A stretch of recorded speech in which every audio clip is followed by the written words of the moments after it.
और अब आपको लिए चलते हैं राइजिंग इंडिया के मंच पर, जहां इस वक्त मेहमान के तौर पर मौजूद है मनसुख मांडविया, केंद्रीय स्वास्थ्य मंत्री। नमस्ते मंत्री जी, आपका स्वागत है राइजिंग इंडिया के पटल पर। Thank you Anand my friend, you are doing a great job. तो जोरदार तालियां आनंद नरसिम्हन के लिए।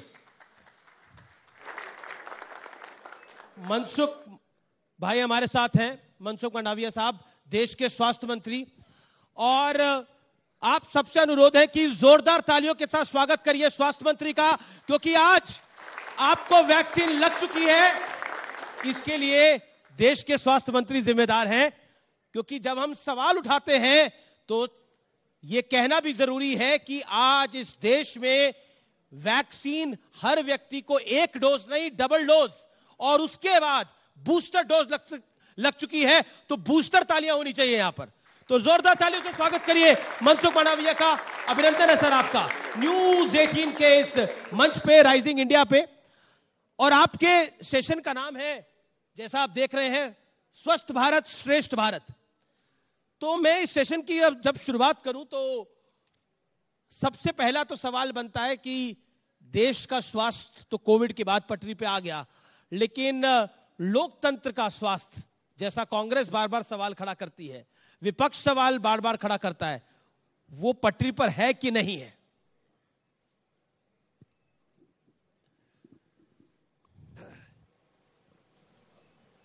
लोगों का स्वास्थ्य भी पटरी पर है आज, और देश का स्वास्थ्य, देश की डेमोक्रेसी का स्वास्थ्य भी पटरी पर है। कोई कहे कि पटरी पे नहीं है, ये उसकी निष्फलता की निशानी हो सकती है, लेकिन जिस तरह से देश आगे बढ़ रहा है, देश बदल रहा है, नया भारत का निर्माण हो रहा है, देश में आज सबसे लास्ट पंक्ति में बैठे हुए व्यक्ति को भी ऐसा लगता है कि सरकार हमारे लिए कुछ कर रही है, सरकार मेरी है। आज गांव में गरीब व्यक्ति, उसको रहने के लिए मकान मिलता है, उसके घर में गैस के सिलेंडर मिलते हैं, उसके घर में रेशन मिलता है, मिनिमम आजीविका या तो जीवन चलाने के लिए जी उसको प्राथमिक सुविधा चाहिए, वो मिल रही है। यही डेमोक्रेसी की ब्यूटी है। बाकी अपनी अपनी समस्या को जोड़ते हुए कई लोग ऐसा कहे तो ये उनका विषय है, लेकिन पूरा विपक्ष लामबंद हो गया है, सदन में लामबंद हो गया है, सड़क पे लामबंद हो गया है। चिंता नहीं होती आप लोगों को? 24 का चुनाव है, कर्नाटक का चुनाव अनाउंस हो गया है,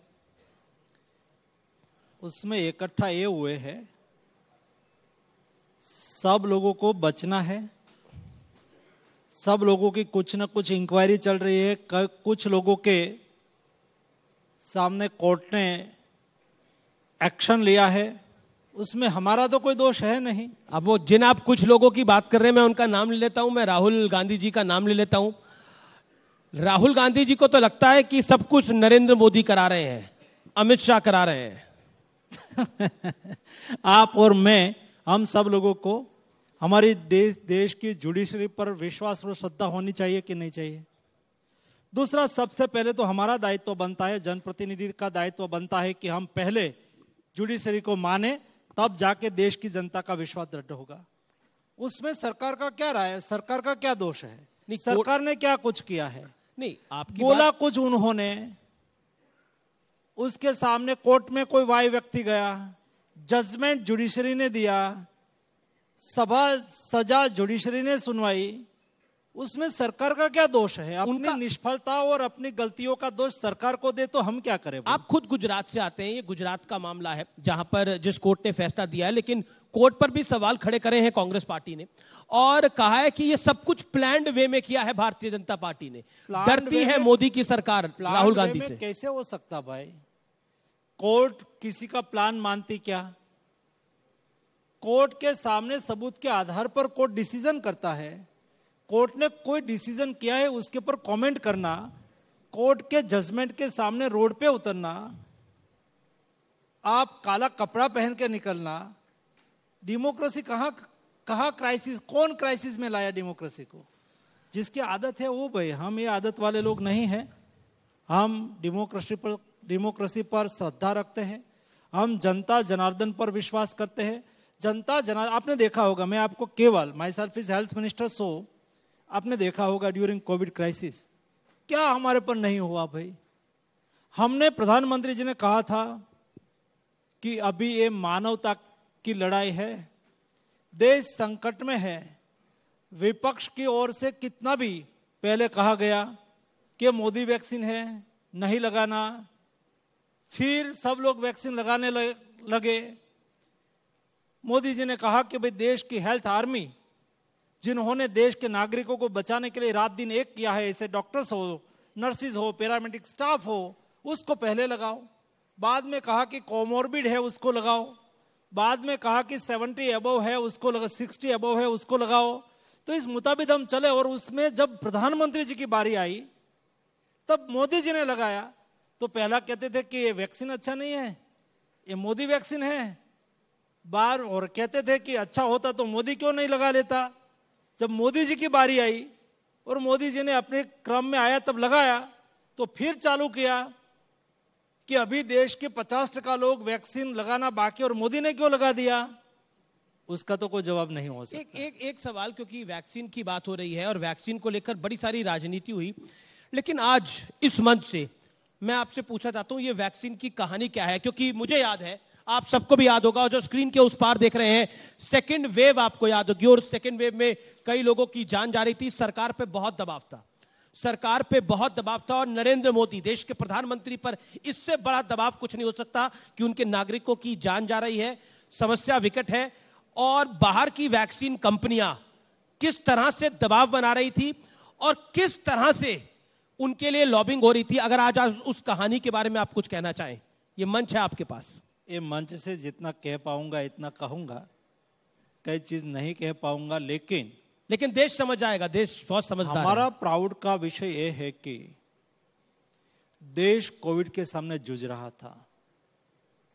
साइंटिस्ट कम्युनिटी ने डिक्लेयर कर दिया था कि वैक्सीन ही कोविड का सामना करने का बेस्ट सॉल्यूशन है।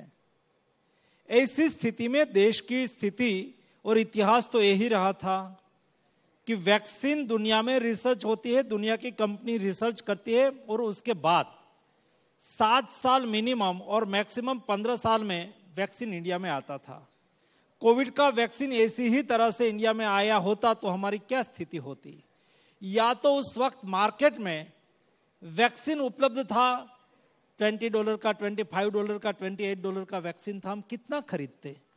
और उस वक्त मोदी जी ने देश के साइंटिस्ट पर भरोसा किया और साइंटिस्ट कम्युनिटी के साथ मीटिंग की, और उस वक्त मोदी जी ने कहा था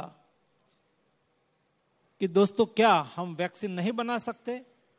तब हमारे वैज्ञानिकों ने कहा था कि सर हम बना सकते हैं, लेकिन उसके लिए हमारी जो सिस्टम है उसको दुरुस्त करना पड़ेगा। आज हम रिसर्च कर ले तो 4.5 साल के बाद उसको अप्रूवल मिले, ऐसा प्रोटोकॉल है वैक्सीन का। मोदी जी ने उस वक्त कहा था कि दुनिया में प्रोटोकॉल क्या है उसको देखो, और क्वालिटी में कोई बार्गेनिंग ना हो, उसके लिए हम कुछ कर सकते हैं तो करो। दूसरा, साइंटिस्ट को कहा था कि आप रिसर्च करो, आर्थिक संसाधन की जो भी कमी हो हम पूरी करेंगे। तीसरा कहा था निष्फलता की चिंता मत करो, निष्फलता मेरी, सफलता मेरे देश के साइंटिस्ट की, आप आगे बढ़ो। बहुत बड़ी बात है। और हमारे साइंटिस्ट लोगों ने रिसर्च करना चालू किया। मुझे बताते हुए खुशी इस बात की है कि दुनिया में वैक्सीन का फर्स्ट डोज 20 दिसंबर 2020 को लगा था, और इंडिया ने 16 जनवरी 2021 यानी कि 28 दिन के बाद दुनिया में वैक्सीन का पहला डोज लगा। उससे 28 दिन के बाद हिंदुस्तान ने इंडियन रिसर्च, इंडिजीनियस मैन्युफैक्चरिंग किया हुआ वैक्सीन का पहला डोज हमने लगा दिया था। दोस्तों, ये हमारी वैक्सीन मैन्युफैक्चरिंग की सक्सेस स्टोरी है। अभी पार्ट 2, जी, अभी पार्ट 2 आपने कहा सभी को बिजनेस करना होता है भाई, और स्वाभाविक तौर पर कोशिश करें कि इंडिया में बेचे, और हमारे पर दबाव भी था, लेकिन हमारी मॉनिटरिंग सिस्टम, आकलन, क्योंकि हम कुछ गलत हो जाए तो एक सामने देश की जनता का भविष्य, देश की जनता का हेल्थ का विषय था, देश की जनता को बचाने का विषय था। आपने ये भी देखा होगा उस वक्त मैन्युफैक्चरिंग कंपनी रिसर्च हो गया, मोदी जी स्वयं, देश में लॉकडाउन था, मोदी जी स्वयं देश की 4 कंपनी की विजिट करके आए और मैं लगातार उसका फॉलोअप करता रहा। और उस वक्त मीडिया में कई मित्र मुझे मिलते थे, यहां भी उसमें से कई मित्र बैठे हैं, मैं उसको इनफॉर्मल बताता था, एक कंपनी इतना मैन्युफैक्चरिंग ए महीने में करेगी, इतना मैन्युफैक्चरिंग ए महीने में करेगी, इतना मैन्युफैक्चरिंग ए महीने में करेगी। दुनिया आज हमारे साथ एमओयू करने की बात कर रहे हैं, वो जब हमें वैक्सीन देने की स्थिति में आएंगे, वो बेचने निकले थे मार्च अप्रैल में, लेकिन देना था सितंबर अक्टूबर में। लेकिन तो उस वक्त जी मैंने कहा था कि सितंबर अक्टूबर में तो मुझे विश्वास है हम हमारे देश की जरूरियात को पूरा करने के अलावा हम एक्सपोर्टर बन जाएंगे। वही लाइन से हमारा मैन्युफैक्चरिंग बढ़ता रहा और उसमें इंटरवेंशन होता है। देश लॉकडाउन में था, लेकिन हम उस वक्त, मोदी जी हमें रात दिन सोने नहीं देते। अच्छा, एक बारी ये बताइए, इस मंच से थोड़ा ऑन रिकॉर्ड बता दीजिए, अब आप जब विदेश में जाते हैं तो सब क्या कहते हैं? पहले तो कहते होंगे बताओ वैक्सीन कैसे बनाओगे, दिखाओ जरा बना के। अब तो बना भी दी, लगा भी दी, बाकियों को भेज भी दी। अब क्या कहते हैं? पहले, अब उनका मूड कैसा है? पहले ऐसा कहते थे कि इंडिया में कितना केस आएगा उसके आधार पर दुनिया का फिगर बनेगा।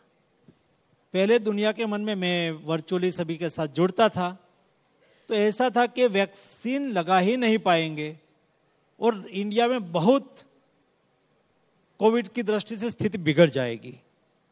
लेकिन मैं 2 वर्ल्ड इकोनॉमिक फोरम में, एक कोविड के दरमियान गया था, तो उस वक्त वर्ल्ड इकोनॉमिक फोरम एक ऐसा चौराया है, वहां दुनिया की सभी मल्टीनेशनल कंपनी भी आती है, पॉलिटिकल लीडर भी आते हैं, देश के दुनिया के इंटेलेक्चुअल लोग भी आते हैं और सारी दुनिया के मीडिया भी वहां होते हैं। ये चौतरा है, वहां जो डिस्कस होता है वो वर्ल्ड वाइड उसकी इफेक्ट होती है। तो पहले सितंबर 2022 में मैं गया था, उस वक्त बात होती थी इंडिया ठीक कर रहा है, इंडिया लड़ लेगा। लेकिन 2023 जनवरी वर्ल्ड इकोनॉमिक फोरम में भारत का प्रतिनिधि के रूप में मैं गया, सभी डायलॉग में, सभी मीटिंग में बात होती थी कि इंडिया ने बेस्ट कोविड मैनेजमेंट किया और इंडिया ने बेस्ट कोविड वैक्सीनेशन ड्राइव चलाई। उसके साथ मुझे कई मल्टीनेशनल कंपनी के सीईओ मिले, बिल गेट्स मिला, और जब मैं उसको मिलने के लिए खड़ा हुआ, हैंडशेक किया, तो उसका पहला वर्ड ये था, दुनिया के बड़े आदमी है और हेल्थ के साथ जुड़ा हुआ व्यक्ति है। उन्होंने कहा, बिल गेट्स ने, इंडिया ने बेस्ट कोविड मैनेजमेंट के लिए और 2.2 बिलियन वैक्सीन एडमिनिस्टर के लिए मैं इंडिया को अभिनंदन करता हूं। ये बिल गेट्स का वर्ड था। जोरदार तालियां भारत के साइंटिस्ट के लिए, भारत के डॉक्टर्स के लिए, मेडिकल स्टाफ के लिए, जिन सबने बड़ा योगदान दिया है। और आज राइजिंग इंडिया भी लगभग आनंद, इफ आई एम राइट, 3 साल बाद हो रहा है। कोविड के बाद पहली बार इतने सारे लोग हम इकट्ठे हो रहे हैं, एकत्रित हो रहे हैं, बात कर पा रहे हैं, संवाद कर पा रहे हैं। अब तो चुनाव भी होने जा रहे हैं कर्नाटक में, आप सह प्रभारी हैं। अब थोड़ी राजनीति की बात कर लेते हैं, आप सह प्रभारी हैं, क्या लगता है? मैंने सुना है आप लोगों ने प्लान तैयार किया है, 5B प्लान तैयार किया है। 5B का मतलब है बेंगलुरु, बेलगाम, बागलकोट, बीदर और बेल्लारी। लेकिन इस बार कांग्रेस कह रही है हमारी है बारी। वो तो हर बार कहते हैं हमारी है बारी, वो 56 की बारी थी, भी है जी। कांग्रेस पे आपको पूरा भरोसा है? हाँ, कांग्रेस को पूरा भरोसा है। और राहुल जी पर? वो हमें चुनाव जिताएंगे ही जिताएंगे। नहीं, सचमुच मैं कहता हूं, क्योंकि मैं बेंगलुरु, कर्नाटका में बार बार सप्ताह में 3 दिन चला जाता हूं जी। जनता का मूड मैंने देखा। दो चीज मैंने कर्नाटका में देखी है जो भारतीय जनता पार्टी का विजय को सुनिश्चित करेगी। एक, वहां बेंगलुरु की कर्नाटका की जनता का मोदी जी के प्रति श्रद्धा और विश्वास। दूसरा, वहां की भारतीय जनता पार्टी के कार्यकर्ता का स्पिरिट। ये दो चीज मैंने देखी है। जनता का विश्वास है, हमारा कार्यकर्ता उसको वोट में कन्वर्ट करेंगे और भारतीय जनता पार्टी कर्नाटका में डबल इंजन की सरकार बनाएगी। लेकिन बीजेपी के एक विधायक पर करप्शन का आरोप लगा है और आप करप्शन के खिलाफ हैं। क्या आपको लगता है वो भारी पड़ेगा? और कांग्रेस कहती है कि आपकी जो सरकार है वो 40% कमीशन वाली है कर्नाटक के अंदर। ये बड़े गंभीर आरोप हैं आपके शासन पे और आपका विधायक रंगे हाथों पैसों के साथ पकड़ा गया। जो भाई, हम हमेशा करप्शन के खिलाफ थे, है और रहेंगे। करप्शन को समर्थन करना ये कभी और उसका बचाव करना ये मोदी जी की रीति नीति नहीं रही है। लेकिन जिन्होंने जो ही चश्मे से देश को और दुनिया को और अपने स्वयं को देखा है वो यही दृष्टि से देखते रहेंगे। हमें कोई फर्क नहीं पड़ता। हमारा कमिटमेंट और डेडिकेशन जनता के प्रति है। जनता के प्रति हम जवाबदेह है। जनता का विश्वास से, जनता के साथ विश्वास संपादन करके हम आगे बढ़ रहे हैं। लेकिन ईडी के दुरुपयोग की जो बात हो रही है, एजेंसीज के दुरुपयोग की जो बात हो रही है, उसको लेकर आपका क्या कहना है? क्योंकि लगातार विपक्ष आप पे चिपका रहा है पूरी तरह से कि आप एजेंसीज का दुरुपयोग करते हैं, जो आपके साथ नहीं आता उस पर कार्रवाई हो जाती है और बीजेपी के पास वॉशिंग मशीन है या फिर कोई डिटर्जेंट है तो बता दीजिए आज। आप देखो जी, कोई व्यक्ति के सामने कोई एलिगेशन होता है या कोई व्यक्ति पर चार्ज लगता है और उसके पर आप स्वच्छ हो, आपने कुछ नहीं किया है, तो सभी लोगों को इतना इकट्ठा होने की क्या आवश्यकता है भाई? हल्ला होई करने की क्या आवश्यकता है? कहना चाहिए जांच कर लो मोदी जी के सामने क्या किया था उन्होंने। मोदी देश के गृह मंत्री को जेल, राज्य के गृह मंत्री उस वक्त अमित भाई हुआ करते थे, जेल में पूर दिया, बंद कर दिया था। क्या दोष था? स्वस्थ होके आ गए, कॉन्फिडेंस है, उसका विश्वास था। आपने देखा होगा उस वक्त कोई हल्ला होल नहीं किया था। स्वयं मोदी जी राज्य के मुख्यमंत्री थे और मुख्यमंत्री को ये सब एजेंसियों ने सामने बिठा के 3 दिन तक पूछताछ की थी। हमने कोई जगह पे हल्ला हुई नहीं किया था। हमें भरोसा था कि हम सही है, एजेंसी का दायित्व है वो हमें पूछे, हम सही होंगे तो सही पाया जाएगा और हम गलत होंगे तो हमें भुगतना है।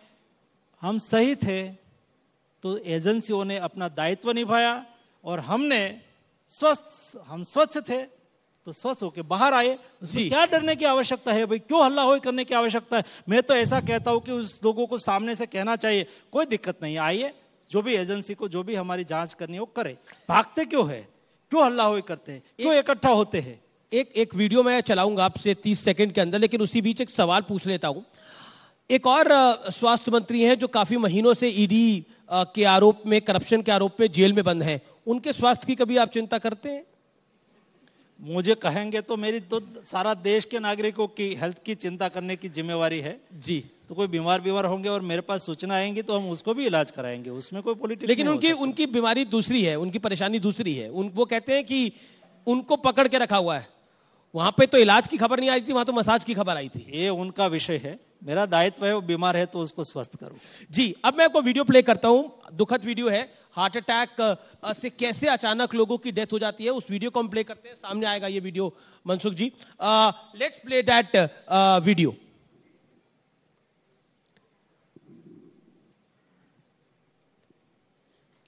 कैसे अचानक एक व्यक्ति को सडनली हार्ट अटैक आ गया, और ऐसे कई सारे केसेस है। क्रिकेट खेलते हुए एक लड़के को हार्ट अटैक आ गया। ऐसा क्यों हो रहा है? इसके बारे में कोई रिसर्च की जरूरत है। Why this is happening? आप क्योंकि देश के हेल्थ मिनिस्टर हैं। ये बात सही है। पिछले एक साल में कोविड के बाद ऐसा कई इंसिडेंट हमने देखा है जो पब्लिक प्रोग्राम में जी कई व्यक्ति का ऐसा हार्ट अटैक से मृत्यु हुआ है। उसके लिए तुरंत ही हमने भी डिस्कस किया डिटेल, मैंने भी आईसीएमआर के साइंटिस्ट के साथ 3 बार मीटिंग की। जी। क्या है उसका रीजन, तो उसके लिए एक स्टडी ऑलरेडी आईसीएमआर ने चालू कर दिया है, क्योंकि हमारे पास कोविन में डेटा भी है, एम्स में डेटा भी है। जो लोग को अटैक आया है वो वैक्सीनेटेड थे, कोविड हुआ था, वैक्सीनेटेड थे, या तो कोई कोमोर्बिड थे, कब हुआ था, जी। क्या इफेक्ट आई, ऐसा करके एक डिटेल स्टडी जी। आईसीएमआर कर रही है। उन्होंने मुझे कहा था कि 6 महीने में हम आपको रिपोर्ट दे देंगे। 3.5-4 महीने हो गया है, 1-2 महीने में उसका रिपोर्ट आ जाएगा, तो उसके बाद उसके लिए एक्शन प्लान तय करके हम करेंगे। क्योंकि आप खुद सबसे छोटी उम्र के विधायक बने, एक सवाल मैं आपसे पूछना चाहता हूं और ये लास्ट सवाल है, आप अपनी फिटनेस के लिए क्या करते हैं? फिटनेस बहुत आवश्यक है, हर नागरिक को स्वस्थ रहना चाहिए जी। और प्रिवेंटिव केयर यही प्रायोरिटी होनी चाहिए। आज मुझे 2 दिन पहले इंदौर के एमपी मिले थे, तो उन्होंने कहा कि मैंने मेरी सिटी में लोगों को स्क्रीनिंग किया जी, तो उसमें 48% लोग एक या एक से अधिक बीमारी से ग्रस्त थे। वो तो उचित नहीं। मैं पहले से हेल्थ को ठीक रखने का आग्रही व्यक्ति हूँ, प्रिवेंटिव केयर का आग्रही व्यक्ति हूँ। करते क्या हैं आप? और इसलिए मैं हमेशा साइकिलिंग करता हूँ, साइकिलिंग करते हैं और साइकिलिंग को प्रमोट करता हूँ। उससे 3 फायदा है और सभी को करना चाहिए। वो अपने घर पे भी कर सकते हैं, रोड पे भी कर सकते हैं। उससे 3 फायदा है। एक तो पोल्यूशन का सॉल्यूशन भी उसमें है। साइकिल एक बेस्ट एक्सरसाइज है जी। साइकिलिंग करने से आपकी सारी एक्सरसाइज हो जाती है। और तीसरा, आपको व्हीकल से मुक्ति मिलेगी। पोल्यूशन का सॉल्यूशन इसलिए कि हम 4 व्हील में जाते हैं, बिना कारण से फ्यूल जलाते हैं, हमारा उड़ियामन भी जाता है, पैसा भी जाता है, और हमारी हेल्थ भी बिगड़ती है। देखिए, आपका शासन बहुत मजबूत सरकार है, एक ऐलान करा दीजिए, कल से सब लोग साइकिल पे जाएंगे। देखिए, कोई सबको साइकिल पे जाना पड़ेगा। आपका बहुत बहुत शुक्रिया सर, हमारे साथ जुड़ने के लिए, इस मंच पे आने के लिए, लेकिन आप बने रहिए। Thank you. Big round of applause for Shri Mansukh Mandaviya.